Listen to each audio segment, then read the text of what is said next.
ជាកិច្ចចាប់ផ្ដើមនេះខ្ញុំសូមគោរពដល់លោកគ្រូនិងសួស្តីដល់កាន់មិត្តភ័ក្តិទាំងអស់គ្នាដែលមានវត្តមាននៅទីនេះ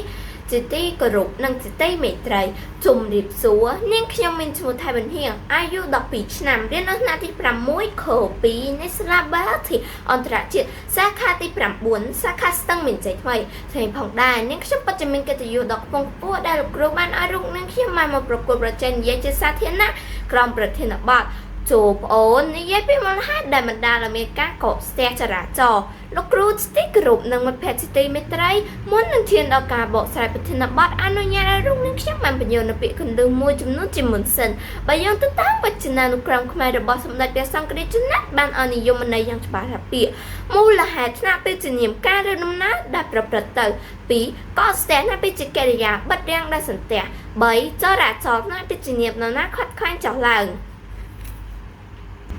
ឥឡូវនេះចូលមកដល់ប្រធានបទរបស់យើងវិញម្ដងម្នាក់ឲ្យតែឡើងបើកយានយន្តភ្លាមគឺតែអ្នកប្រញាប់មានការហើយបើទោះបីជាមិនប្រញាប់ណាក៏ខំធ្វើដើម្បីក៏ខំធ្វើដែរដើម្បីជ្រែគេជ្រែឯងរំកិលទៅមុខទោះជាឆ្លងកាត់ភ្លើងស្តុបឲ្យឈប់ក៏ដោយនៅពេលរលទៅមុខម្នាក់បន្តិចម្នាក់បណ្ដាលឲ្យកកស្ទះចរាចរណ៍ភ្លាមបើក្រឡេកមើលសងខាងមានប៉ូលីសចរាចរណ៍ឬកូនសិស្សសាលាមកជួយចរាចរណ៍តែមានមីក្រូផងនោះអេរយាប័តអ្នកបើកប្រភេទនោះហាក់ដូចជាមិន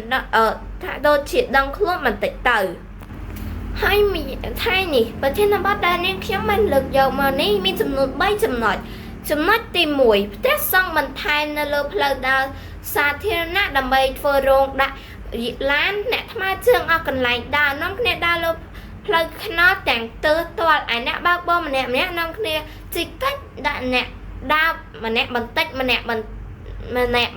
យូរទៅរួមចូលតែកណ្ដាប់ថ្នល់តែម្ដង2ការយកចិញ្ចាំផ្លូវសាងសង់ស្លាកយីហោរកស៊ីរបស់ក្រុមហ៊ុនមានតូចមានធំនៅលើផ្លូវផងដែរអ្នកថ្មើរជើងចេះតែនាំគ្នាដើរកិច្ចចុះទៅលើថ្នល់ចំណុចទី3ការបើកហាងសន្តាគារឬភោជនីយដ្ឋាននៅលើផ្លូវដើរសម្រាប់សាធារណៈហើយយកផ្លូវជិះកន្លែងចំណតតែម្ដងទំហំផ្លូវសម្រាប់ការបើកបរតាមផ្លូវសាធារណៈចេះតែរួមតូចទៅផងដែរករណីនេះទីណាក៏មានដែរចំពោះការរំលោភយកផ្លូវសាធារណៈនេះហើយដំណោះស្រាយដែលអាចធ្វើទៅបានក៏មាន3ចំណុចដែលខ្ញុំលើកមកនេះក៏មាន3ចំណុចដូចគ្នាចំណុចទី1ការសុំច្បាប់សាងសង់រោងការនិងរោងបុណ្យមិនគួរស៊ីផ្លូវធំពេកទេព្រោះអ្នកធ្វើដំណើរគេក៏មានការប្រញាប់ដែរ2ការបើកបរត្រូវតែគិតពីការផ្ដល់អាទិភាពផងផ្លូវណាធំគឺអាទិភាព3ឲ្យតុកវិញទាំងបើកបរមើលគេមើលឯងនឹងចតគួរតែដាក់បណ្ដោយផ្លូវឲ្យមានសណ្ដាប់ធ្នាប់ផង